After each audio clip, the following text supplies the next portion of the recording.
time's come. Dark Lane demo tapes. They have come out.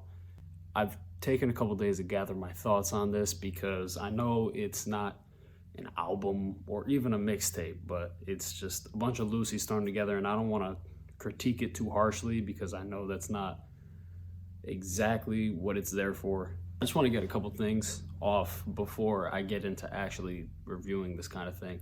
One, Drake is such a divisive person that you either really love everything he does or you just hate everything he does. And I kind of look at it as the way a lot of people look at like LeBron. You know, you expect something way higher from him, so your standards for them are so much different and they're a lot higher. But at the same time, a lot of this critique is going to be unfair. There's always going to be people that are just not going to like what Drake does, and I understand that, and I can get a lot of the reasons why people don't like Drake. But at the same time, I feel like it's important to look at a lot of these projects objectively and look at it for what it is. And I'm not going to try to fanboy it or anything like that. I want to be actually honest with the review of it, because I feel like this could be telling about what's going to be on his album this summer. Deep Pockets is the intro to this. It's got a very distorted kind of beat, which is very similar to the rest of the project, but I feel like it's a tone and it's a setting that Drake hasn't really messed with much. And it was a bit of a change from his higher produced, everything he makes sounds like a bunch of money has been put behind it. This sounded very raw, and that's what I kind of appreciated about it. But at the same time, lyricism was very strong. His delivery was aggressive. This was a really good song, and Drake always hits the intro, so there's never really, I don't know if there's a bad intro. Keep the Family Close from 6 was a very bad intro. But this was great. This is great. Next up, we have When to Say When to Chicago Freestyle. This is a 2-pack of songs that Drake released about a couple months back. I've always been really big fans of these songs. Some people find these to be lukewarm. I don't understand why, because I feel like When to Say When is Drake at his most prolific. His braggadocious type of rap over a soul sample in the background, I feel like gives him that extra pop to his voice where a lot of people can say it's monotone, but this was probably personally my favorite song. It's been my favorite song for months, and it was finally on streaming services, and I'm super excited about it, but this is definitely, in my opinion, the best song on here. Chicago Freestyle, Givion's voice is angelic. Sounds a lot like Sampha, but his voice brings a much needed contrast to a Drake project where there's not a lot of features and Drake is a little one-dimensional at times. But Drake's verse on here was kind of forgettable, but the hook more than makes up for it. The atmosphere of the song was amazing, and in my opinion, the first 3 songs on this project are hits. All right, we get into Not You Too from Drake featuring Chris Brown. Now, Chris Brown needed to be on this song way more. Chris Brown on this song, you could have given him a whole verse and it would have been perfect. But just having him kind of background sing for Drake just seemed a little weird. If anything, it should be Chris Brown singing and Drake in the background. But of course, it's a Drake project. That's not even what I meant. Not even what I'm talking about. This song needed more Chris Brown. At the same time, I think Drake's vocal inflection was really good.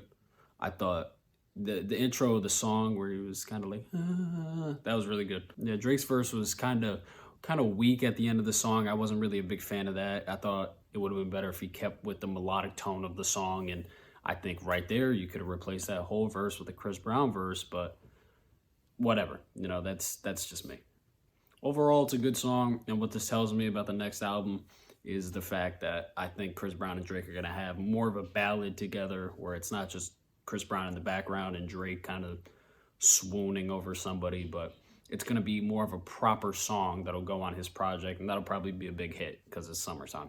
Next, we got Tootsie Slide. I don't like this song, but in the flow of the project, in leading up to it, where everything kind of sounds rough and it's kind of lo-fi-ish, it fits well with the album. I will say it sounds a lot better in the flow of the album than it does by itself.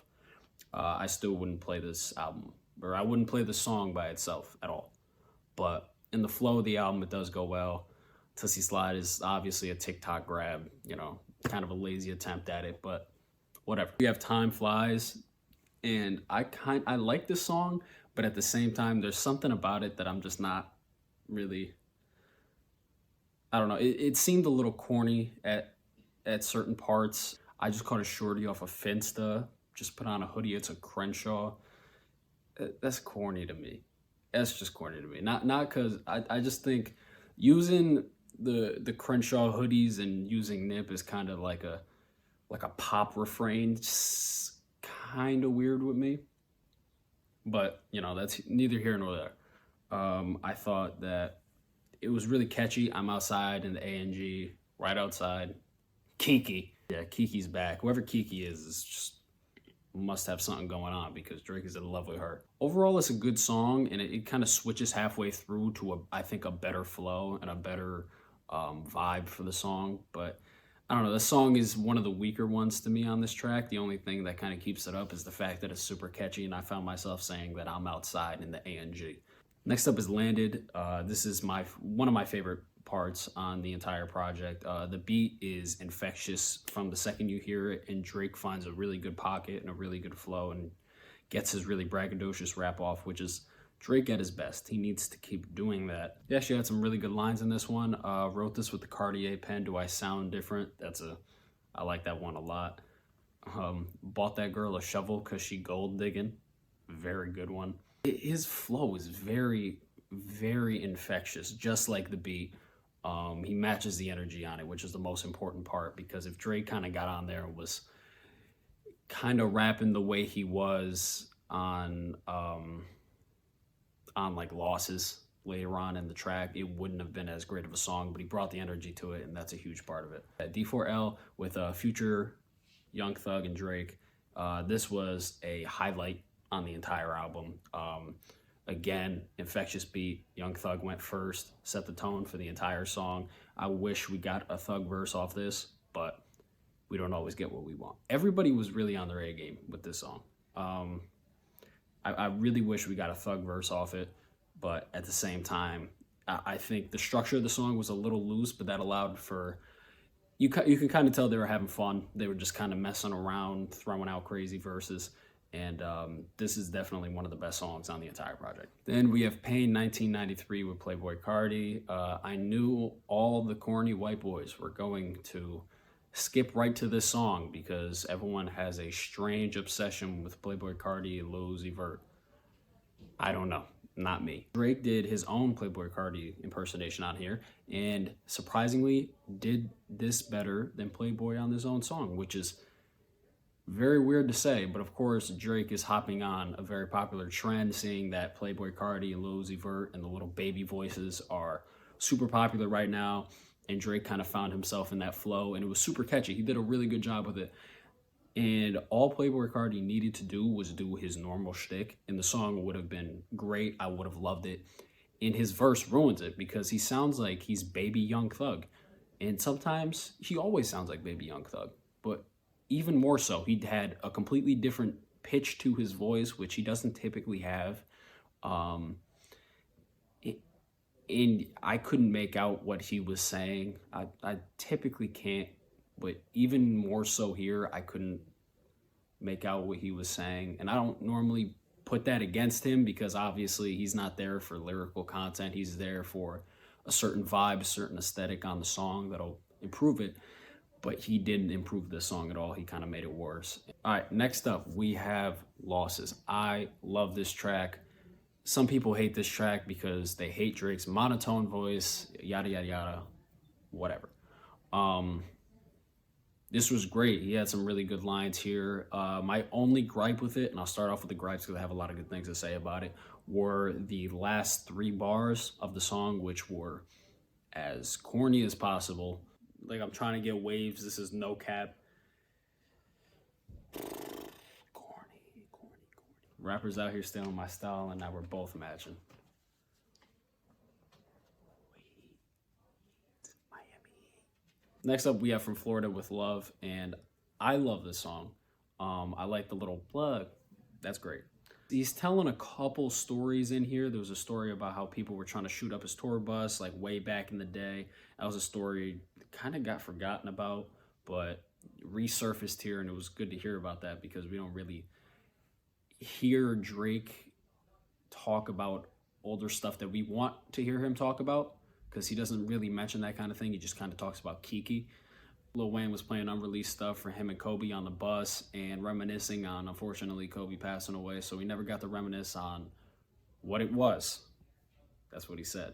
He was very proud of where he had gotten to this point, but reflecting on a lot of the hardships that it took for him to get to that point and a lot of regrets that he has now that he's there. The last two tracks of this album, it kind of like, it teeters off. And if people don't like this part of the album, that's cool. If you don't like Drake UK drill rap, cool. I'm with you. I don't really love it, but I like both of these songs. I really do like both of these songs. And I understand a lot of people see Drake and he's trying to cap. He's trying to ride the big wave right now. That's why he's got Cardi on the song and he's using his inflection on his voice, and then he's doing the UK drill rap. He's got like a heavenly like beat in the background, and it's kind of like hovering over him, giving it like a god complex on this song. There's a video, a cursed Drake video of him just sitting there looking as demonic and horrible as possible. Here you go. Movie, I'm in this bitch with the wooski, ball in the summer like Julie, champagne got me loopy, Lizzie Bop looking groovy, all the demons looking. The hook here is absolutely infectious, and even if the verse from Drake isn't really anything to write home about, Fabio and Sosa come through with some fantastic verses, and then that accompanied with that hook is perfect. I love that hook. I keep saying it. Drake is literally making up terms in some of these songs, and I know he's making terms up, but it sounds so funny that I love it. I'm in this bitch with the wooski. Maybe I'm white. What's a wooski? Glizzy Bop looking groovy. Glizzy Bop, I'm assuming, is a gun.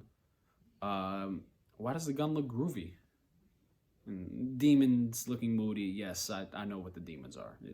It was demon time. It was definitely demon time when that Cursed Drake was coming out.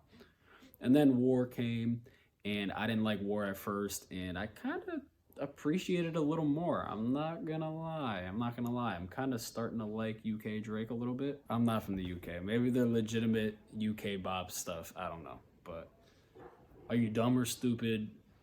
Wheels on the Rome is Chroma, Gunshot, Comas. What does he say? I don't know. It sounds good. It sounds good. Yeah, no, he's got some good lines on this one.